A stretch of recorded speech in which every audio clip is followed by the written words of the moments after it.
Hello नमस्ते, welcome back to my channel psychic tarot 3 और हम आ गए हैं आज एक नई रीडिंग के साथ। आज की रीडिंग का टॉपिक है current feelings of your partner. क्या वो फील कर रहे हैं, क्या वो सोच रहे हैं, क्या उनका एक्शन होने वाला है, जानेंगे टैरोट के थ्रू और कुछ गॉड गाइडेंस भी लेंगे अपने मोनोलॉजी डेक से। एंड मैं आपको पहले बता दूं रीडिंग स्टार्ट करने से कि ये रीडिंग जर्नल है, कलेक्टिव है और सभी साइंस के लिए और टाइमलेस है, तो आपसे रेजोनेट भी कर सकती है और नहीं भी कर सकती। सो प्लीज़ जो पार्ट रेजोनेट करे रखो, जो नहीं करता उसे मत देखना, या फिर अगर आपसे रीडिंग रेजोनेट नहीं करती तो आप दूसरे चैनल पर भी जाकर देख सकते हो। और हम जानेंगे कि क्या फीलिंग है आपके पार्टनर की। तो चलिए रीडिंग को स्टार्ट करते हैं, कार्ड्स को शफल करना स्टार्ट करते हैं और देखते हैं क्या आता है टैरोट से आपके लिए।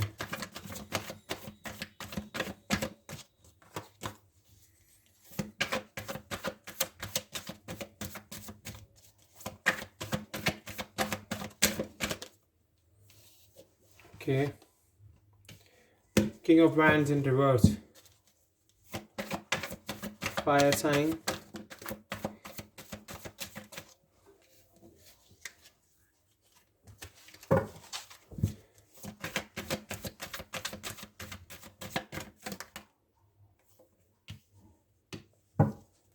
Nine of wands,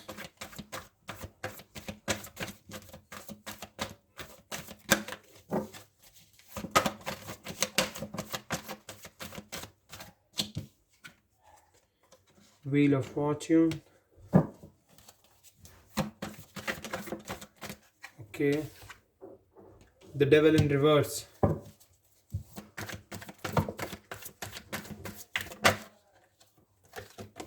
the fool. Okay, देखते हैं अब क्या आता है और कार्ड शफल करनी आपके लिए। ओके, कार्ड आ गया गाइस हमारे पास और द हर्मिट,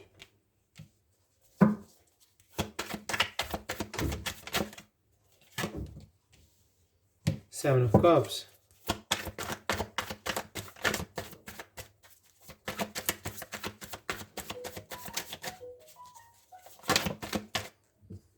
okay,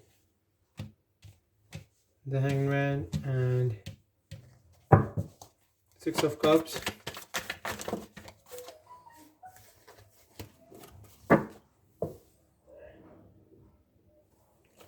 एक कार्ड और पिक करेंगे गाइस, देन फिर स्टार्ट करेंगे रीडिंग। ओके, कहा गया है एस ऑफ सोर्ड्स। ओके, तो चलिए मैं आपको अब बताता हूँ science. So king of wands से अगर मैं देखूँ फायर साइन है हमारे पास, तो हमारे पास फायर से है Aries, Leo, Sagittarius. And wheel of fortune से हमारे पास है लियो है, टॉरस है, एक्वेरियस है, स्कॉर्पियो है। ओके, डेविल से कैप्रिकॉन है, एस ऑफ सोर्ड से Gemini, Libra, Aquarius and hermit से विर्गो। वाटर साइन है कैंसर, स्कॉर्पियो, पाइसेस, हैंगमैन भी पाइसेस। सो ये साइन है गाइस जो मैंने आपको बता दिया। चलिए अब रीडिंग शुरू करते हैं। मैं बताता हूँ आपको कि क्या चल रही है आपके पार्टनर की करंट फीलिंग्स। तो डेफिनेटली अगर मैं किंग ऑफ वैंड्स को देखूं और ये रिवर्स में आया है तो डेफिनेटली मुझे यहाँ से क्लियरली पता चल रहा है बहुत ही इम्पल्सिव है इस टाइम आपके पार्टनर, बहुत ज़्यादा इम्पल्सिव है, बहुत ज़्यादा जल्दी में रहते हैं और बहुत ही क्रूर, मतलब मैं एक क्या पर्सनालिटी बता रहा हूँ उनकी, क्योंकि ये उनकी एनर्जी आई है और ये कार्ड रिवर्स में आया। तो डेफिनेटली मुझे यहाँ से क्लियरली पता चल रहा है इम्पल्सिवनेस बहुत ज़्यादा हो गई है, बहुत जल्दबाजी मचा रहे हैं, रूथ क्रूर हो गए हैं थोड़े से और हाई एक्सपेक्टेशन, बहुत ज़्यादा एक्सपेक्टेशंस रख रहे हैं, जबकि उनको ऐसा बिल्कुल नहीं करना चाहिए। बिल्कुल पर्सनालिटी में बहुत ज़्यादा चेंज आया, उनकी फीलिंग्स में मतलब बहुत ही मैसिव चेंज आ रहा है धीरे धीरे, क्योंकि वो अब बहुत ज़्यादा इम्पल्सिव होते जा रहे हैं और बहुत ज़्यादा ना बहुत ज़्यादा ना जल्दी कर रहे हैं अपनी एक्सपेक्टेशंस को पाने के लिए और बहुत ही हाई एक्सपेक्ट कर रहे हैं, जिस वजह से उनके अंदर ना थोड़ा सा वो थोड़े से एरोगेंट हो गए हैं इस टाइम पर। मुझको ऐसा लग रहा है बहुत ही ज़्यादा ना, मतलब छोटी छोटी चीज़ों पर लोगों से भिड़ जाते हैं या फिर आर्ग्यूमेंट्स करने लगते हैं, या फिर अगर आप दोनों के बीच में बातचीत होती है या तो आपका सेपरेशन तो मुझे यहाँ से क्लियरली दिख रहा है, बट केस अगर आप दोनों के बीच में बातचीत भी होती है तो वो बहुत ज़्यादा अग्रेशन में बात करते हैं आपसे, बहुत ही ज़्यादा एक एटीट्यूड में, एक ईगो के साथ बात करते हैं, मुझे यहाँ से क्लियरली दिख रहा है। बट हाँ, कहीं ना कहीं वो अपने अंदर अगर देखते हैं और जब अपने अकेले में होते हैं या फिर अपने बारे में देखते हैं, जब वो बहुत ही सेपरेटेड फील करते हैं, अलोन फील करते हैं, तब वो अपने आप को साइलेंस करने की कोशिश करते हैं। बट ये पर्सनालिटी जो मैंने आगे आपको एक्सप्लेन किया वो उनको साइलेंस नहीं होने दे रही है, करेज उनकी नहीं बढ़ पा रही है, एक हट में है उनके अंदर, कोई एक हट है और अपने पता नहीं उनका या तो ये टेस्ट चल रहा है, फेथ जो हमारे गॉड है वो उनका टेस्ट ले रहे हैं या फिर मुझे यहाँ से बहुत सारी बाउंड्रीज दिख रही हैं उनकी लाइफ में। बहुत सारी बाउंड्रीज है जो उन्होंने खुद ही बना ली है, खुद ही बाउंड्रीज बनाकर वो अपनी लाइफ में परेशान हो रहे हैं। तो डेफिनेटली मुझे यहाँ से दिख रहा है कि कर्मा चल रहा है, Karma wheel of Fortune clear दिखा रहा है कि कर्मा है अभी उनकी लाइफ में, उनकी लाइफ साइकिल में कर्मा बहुत ज़्यादा है। बिकॉज मे बी उन्होंने आपको हर्ट किया, आपको परेशान किया, आपसे रिलेशनशिप तोड़ दिया या फिर आपसे डिवोर्स ले लिया और उसके बाद अपनी लाइफ में आगे बढ़ने की कोशिश की, बट आगे बढ़ने के बाद उनकी लाइफ में ये चेंजेस आए हैं। इम्पल्सिवनेस हो गई है बहुत ज़्यादा और बहुत जल्दबाजी मचा रहे हैं, बहुत ही क्रूर पर्सनालिटी हो गई है और हाई एक्सपेक्टेशंस रख के बैठे हुए हैं। बट डेफिनेटली जब तक व्हील ऑफ फॉर्च्यून ये साइकिल कंप्लीट नहीं होगी, ये टर्निंग पॉइंट कंप्लीट नहीं होगा, तब तक लाइफ में गुड लक आएगा ही नहीं। डेफिनेटली आपके पर्सन की करंट फीलिंग्स अभी बहुत ही मतलब मैं देखूँ तो अलग चल रही है और बहुत ही नेगेटिव दिख रही है अभी मुझे यहाँ से। बट डेफिनेटली अगर मैं आगे के कार्ड्स देखूँ तो थोड़ा मुझको पॉजिटिव वाइब्स गेट हो रही है कि आगे चल के थोड़ी लाइफ साइकिल ठीक होगी। बट अभी अगर मैं द डेविल को देखूँ, द डेविल मुझे यही बता रहा है कि उनको अपने जो बिलीव सिस्टम उन्होंने बनाया हुआ है, उनका सो कॉल्ड बिलीव सिस्टम, उसको तोड़ना होगा। पहले तो अपने बिलीव्स को, जो उन्होंने पुरानी चीज़ें सीखी हुई हैं, जो वो नई चीज़ें अडाप्ट नहीं कर रहे हैं, उनको नई अडाप्टेशंस करनी होगी, नई चीज़ों को अडाप्ट करना होगा, तभी उनकी लाइफ में आगे बढ़ने का एक स्टेप वो ले पाएंगे। उन्हें रिलीज करना पड़ेगा अपने लिमिटेड बिलीव्स को। अभी वो बहुत ज़्यादा डार्क एक्सप्लोर कर रहे हैं क्योंकि अभी उनकी लाइफ में उन्हें ऐसा लग रहा है कि सब कुछ डार्क हो गया, बट जबकि ऐसा नहीं है और बहुत ही डिटैच फील कर रहे हैं। डेविल कार्ड से मैं आपको ये बता रहा हूँ, उनको अपने बिलीव्स को तोड़ना होगा, जो उन्होंने अपने पुराने बिलीव्स बनाए हुए हैं, जो उनके कंजर्वेटिव बिलीव्स हैं उनको, और अभी वो डार्क साइड एक्सप्लोर कर रहे हैं बहुत ज़्यादा। तो उनको अपने आप को एक लाइट, एक विजन देना होगा। और डेफिनेटली अभी वो बहुत ज़्यादा डिटैच फील कर रहे हैं, बहुत ज़्यादा डिटैच, यहाँ से मैं क्लियर देख पा रहा हूँ। और एस ऑफ सोर्ड्स को अगर मैं देखूँ तो डेफिनेटली डिवाइन टाइमिंग कंप्लीट होने के बाद उनकी लाइफ में डेफिनेटली ब्रेक थ्रूज आएंगे, उनको नए आइडियाज़ देंगे लोग, मेंटल क्लियरिटी मिलेगी और सक्सेस मिलेगी। क्योंकि हमें एस ऑफ सोर्ड्स यही दिखा रहा है, उनकी लाइफ में बहुत सारे नए आइडियाज़ आएंगे, मेंटल क्लियरिटी मिलेगी उनको, मेंटली थोड़े नॉर्मल होंगे। बिकॉज अभी वो मुझे क्लियरली दिख रहा है कि बहुत ज़्यादा मेंटल प्रॉब्लम में भी चल रहे हैं और उनको सक्सेस डेफिनेटली मिलेगी अगर उनकी डिवाइन टाइमिंग कंप्लीट हो जाती है जल्द से जल्द। बिकॉज देखिए यहाँ पर 10 नंबर कार्ड आया और ये डिवाइन टाइमिंग का कार्ड है, तो डेफिनेटली मैं यहाँ से 10 वीक्स 10 मंथ्स ही बोल सकता हूँ। बिकॉज 10 मंथ्स तो कंपल्सरी ही है एक ह्यूमन को अपने माइंड को बैलेंस करने की। तो डेफिनेटली यहाँ से मुझे क्लियरली दिख रहा है कि उनको 10 मंथ्स तो लगने ही वाले हैं। और डेफिनेटली यहाँ से देखिए ब्रेक थ्रूज है, नए आइडियाज़ है, मेंटल क्लियरिटी है, सक्सेस है, उनके सक्सेस मिलेगी। बट डेफिनेटली अगर मैं देखूँ और कार्ड्स को, द फूल, तो डेफिनेटली द फूल भी मुझे ये दिखा रहा है कि व्हील ऑफ फॉर्च्यून के कंप्लीट होने के बाद, डिवाइन टाइमिंग कंप्लीट होने के बाद बिगिनिंग्स आएंगी नहीं, और वो अपनी स्पॉन्टेनिटी और अपनी इनोसेंस को इस्तेमाल करके अपनी लाइफ में नई बिगिनिंग्स को एक्सेप्ट करेंगे और इवन वो नई चीज़ें करेंगे, लाइक नया कोई करियर में आगे बढ़े या फिर आपके साथ दोबारा से रिलेशनशिप न्यू बनाए। बिकॉज यस न्यू बिगनिंग है और मुझे न्यू बिगनिंग दिख ही रही है। बिकॉज डेविल उल्टा आया, अगर डेविल अपराइट आया होता तो हम बोलते कि यस डेफिनेटली आप दोनों के बीच में बहुत ज़्यादा अच्छा बॉन्ड है ये वो, पर अभी वो बॉन्ड मुझे नहीं दिख रहा है बिल्कुल भी। बट यस द फूल मुझे दिखा रहा है कि वो आपको दोबारा से आपके पास वापस आ सकते हैं, नई बिगनिंग करेंगे। बट यस अभी तो बहुत ज़्यादा डिले दिख रहा है मुझको, बिकॉज डिवाइन टाइमिंग जो है वो मुझे क्लियरली बता रही है कि जब तक ये अपने माइंड को क्लैरिटी नहीं देंगे, जब तक कोई भी नई शुरुआत नहीं हो पाएगी। और डेफिनेटली अगर मैं हर्मिट को देखूं तो इस टाइम पर उनकी सिचुएशन बहुत ही ज़्यादा ऐसी हो रखी है कि वो अपने आप को बहुत अकेला समझ रहे हैं। अपनी इनर गाइडेंस को उन्हें सुनने की बहुत ज़्यादा ज़रूरत है, जो उनके अंतर आत्मा से आवाज़ आती है उन्हें वो सुनने की बहुत ज़रूरत है। और वो सर्चिंग में लगे हुए हैं अपनी सोल की, अपनी कह सकते हैं कि अपनी सेल्फ की सर्चिंग में लगे हुए हैं वो।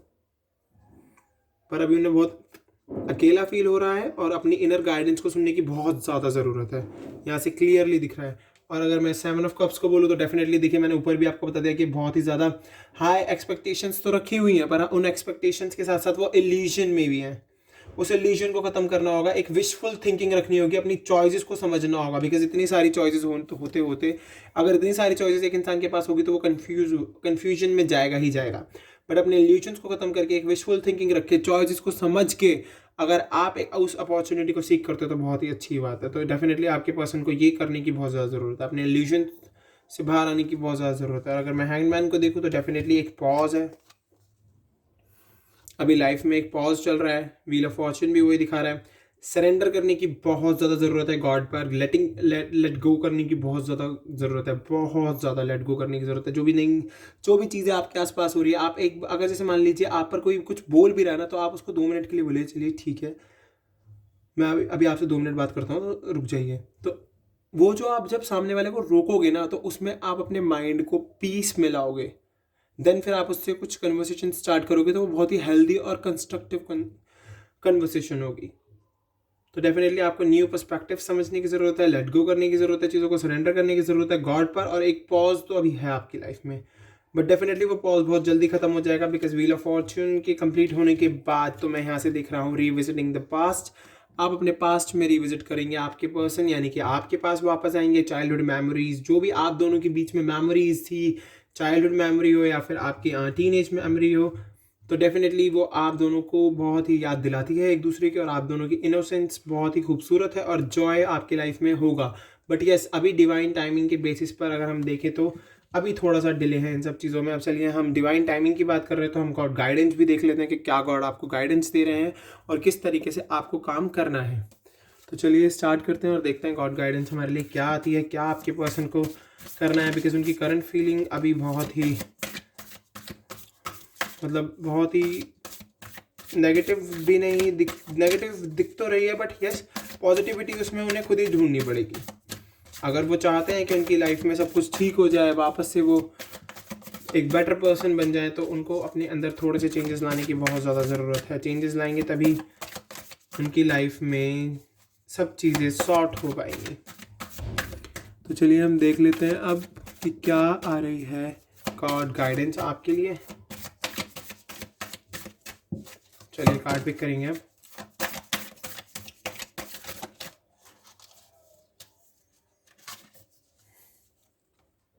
Take time to breathe out, समय लो, ब्रीद आउट करो। हर सिचुएशन अब आपको बहुत ज़्यादा ज़रूरत है अपना टाइम लेने की। आपको अपने टाइम को समझना होगा, उसको वैल्यू करना होगा और अपने टाइम के हिसाब से ही काम करना होगा। तो समय लो, सिचुएशंस को समझो टाइम के साथ, और उसे ब्रेथ आउट भी कर दो। जो भी आपके अंदर नेगेटिविटी है उस सिचुएशन को देख के जो भी आती है, आप जिस भी सिचुएशन में फंसते हो तो उसमें हम नेगेटिव थॉट्स भी आते हैं और पॉजिटिव भी आते हैं। पॉजिटिव को रखो और नेगेटिव को ब्रेथ आउट करके अपनी बॉडी से बाहर निकाल दो। वर्क थ्रू योर फियर्स, अपने फियर्स पर वर्क करो, अपने डर पर काम करो, अपने डर से डरो मत, उसके ऊपर भी वर्क करो, बहुत ज़रूरी है। और जब आपने वर्क करोगे डर पर, तो आपकी लाइफ से डर निकल जाएगा और हमेशा के लिए पॉजिटिविटी बनी रहेगी। तो डेफिनेटली आपको अपने वर्क करना है अपने फियर्स पर।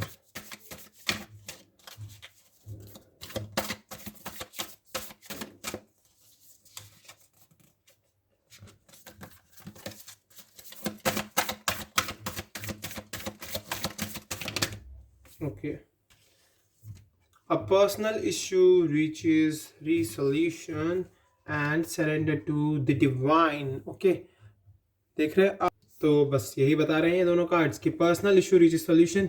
एक जो व्यक्तिगत प्रॉब्लम है, मतलब आप दोनों के बीच में जो पर्सनल इश्यूज हैं, या फिर आपका सेपरेशन है, आपका डिवोर्स है, या फिर आपके बीच में जो कॉन्फ्लिक्ट्स हैं, रिजॉल्विंग कॉन्फ्लिक्ट्स की बहुत ज़्यादा ज़रूरत है, कॉन्फ्लिक्ट्स को रिजॉल्व करने की ज़रूरत है। जो भी पर्सनल इशू है आपका, वो एक सोल्यूशन पर पहुंचने वाला है, या फिर पहुंच चुका है, या फिर पहुंच जाएगा बहुत जल्दी। और आपको बहुत ज़्यादा ज़रूरत है सरेंडर टू डिवाइन पर सरेंडर करने की। डेफिनेटली जब भी आपकी लाइफ में नेगेटिविटी बाहर जाएगी आपकी लाइफ से, पॉजिटिविटी आपकी लाइफ में आती चली जाएगी, बिकॉज आपको सरेंडर करने की बहुत ज़्यादा ज़रूरत है। आप बिल्कुल भी अभी आप सरेंडर नहीं करे हुए हो, आपको करने की ज़रूरत है सरेंडर।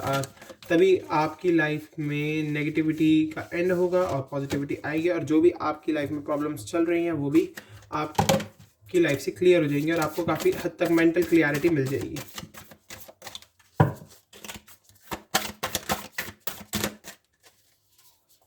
चलिए देखते हैं। Okay, a new start is coming.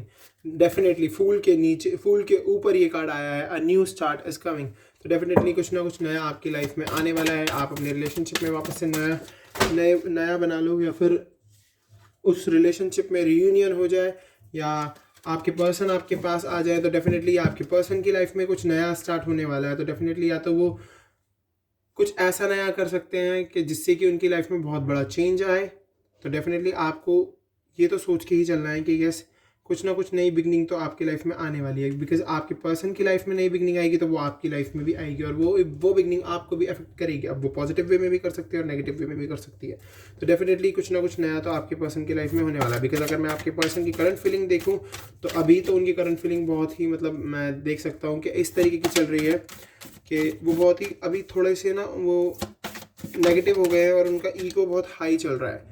तो उनको अपने ईगो को डाउन करने की बहुत ज़्यादा ज़रूरत है अभी तो फिलहाल। A new romantic cycle begins. अगर आपके पर्सन अपनी पर्सनालिटी में चेंज लाते हैं तो डेफिनेटली आप दोनों के बीच में एक नई रोमांटिक साइकिल बिगिन होगी।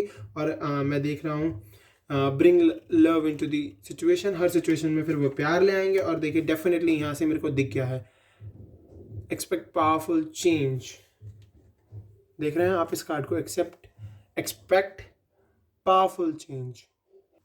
उन्हें एक शक्तिशाली चेंज, मतलब एक बदलाव की उम्मीद है, पर वो उम्मीद जब तक पूरी नहीं होगी जब तक वो अपने अंदर बदलाव नहीं लाएंगे। सबसे पहले उन्हें अपने अंदर बदलाव लाने की जरूरत है। तो डेफिनेटली यहाँ से हमें दिख रहा है take time to breathe out. Time लो, सब कुछ बाहर निकाल दो, नेगेटिविटी टाइप्स चीज़ें, and work through your fears. अपने डर पे काम करो। A person resolution. जो भी आपके बीच में व्यक्तिगत प्रॉब्लम्स है वो खत्म हो जाएंगी। सरेंडर टू डिवाइन पर सरेंडर कीजिए। अ न्यू स्टार्ट इज कमिंग। एक नई शुरुआत आ रही है और नई शुरुआत आने के बाद एक नई रोमांटिक साइकिल आपकी लाइफ में वापस से आ जाएगी। Bring love into the situation. Her situation में प्यार लाने की कोशिश करो और एक्सपेक्ट पावरफुल चेंजेस। ओके, तो डेफिनेटली गाइज आपकी रीडिंग आज की जो हुई है ये बहुत ही अच्छी रीडिंग है और बहुत ही खूबसूरत गाइडेंस दी है गॉड ने। जिस तरीके का भी आपका भी रिलेशन चल रहा है और जिस तरीके की भी सिचुएशन आपके पार्टनर की चल रही है, तो डेफिनेटली वहाँ से दिख रहा है कि उन्हें ये सारे चीज़ें करने की बहुत ज़्यादा ज़रूरत है, तभी उनकी लाइफ में चेंज आएगा और वो आपके पास वापस आ पाएंगे। बिकॉज हमारे पास जो ये कार्ड है 6 ऑफ कप्स, ये हमें दिखा रहा है कि यस पर्सन वापस आएंगे। तो डेफिनेटली तो हम इस रीडिंग को आज यहीं ख़त्म करते हैं। बिकॉज जो गाइडेंस है आपको उन पे वर्क करने की बहुत ज़्यादा ज़रूरत है, आपको भी और आपके पर्सन को भी। तो गाइस हम मिलेंगे अब अगली रीडिंग में, और आज की रीडिंग यही थी बस आपके लिए। और आपके पार्टनर की करंट एनर्जी देख लीजिए आप किस तरीके की है। अगर आप उन्हें खुद से काउंसिल कर सकते हो, अगर वो आपसे बातचीत करते हैं तो आप उन्हें काउंसिल करो, उनसे बातचीत करो, उनके माइंड को एक बैलेंस वे में लाने की कोशिश करो। और जो लोग सेपरेशन में हैं उनके लिए मैं यही कहूँगा कि आप सरेंडर कर दीजिए डिवाइन पर। डिवाइन टाइमिंग के बेसिस पर ही आपके पर्सन आपकी लाइफ में वापस आएंगे। तो हम मिलेंगे अगली वीडियो में। तो आज के लिए बाय, और सब अपना ध्यान रखना और चैनल को सब्सक्राइब करना मत भूलना, बेल आइकन को दबाना मत भूलना। Okay, bye.